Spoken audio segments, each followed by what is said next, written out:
తెలంగాణలో బీజేపీ ప్రభుత్వం లేకున్నా 14 లక్షల మెట్రిక్ టన్నుల నుంచి 1 కోటి మెట్రిక్ టన్నుల పైన మోదీ సర్కారు ప్రొక్యూర్మెంట్ పెంచింది పోయిన కొన్ని సంవత్సరాలు.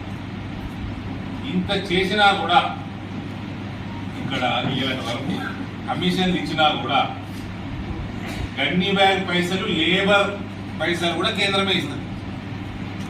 ఇవన్నీ ఇచ్చినా కూడా కనీస సౌకర్యాలు ఏర్పాటు చేయలేని దుస్థితి టీఆర్ఎస్ కానీ కాంగ్రెస్ కానీ.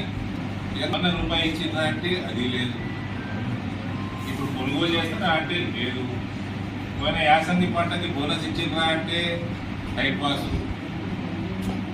మళ్ళా ఇదే ప్రభుత్వం మేము ప్రభుత్వంలోకి వచ్చినాక ఫసల్ బీమా యోజన అమలు చేస్తాము, మా పోర్షన్ కూడా మేమే కడతాము, రైతులది కూడా వాటా మేమే కడతాము ఇన్స్టాల్మెంట్ అని ప్రభుత్వంలోకి వచ్చింది కాంగ్రెస్. అవతలోడు ఫసల్ బీమా నాశనం చేసిపోయాడు. ఈడొచ్చేటప్పుడు మేము తీసుకొస్తాము, రైతులది కూడా మేమే కడతాం అన్నాడు. పోయినసారి రైతులు కట్టినా కూడా కేసీఆర్ ప్రభుత్వం వాళ్ళ వాటా కట్టలేదు, అట్లా రాలేదు ఫసల్ బీమా. ఇప్పుడు ఇట్లా వస్తలేదు.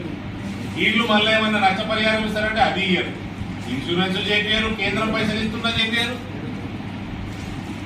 ఇలా వాటా అయ్యాక రైతులు ఇస్తున్నా, కేంద్ర ప్రభుత్వం ఇస్తున్నా ఇయ్యరు. ఆ పోయినోడు ఇయ్యలేదు, ఇప్పుడు ఉన్నోడు ఇయ్యలేదు.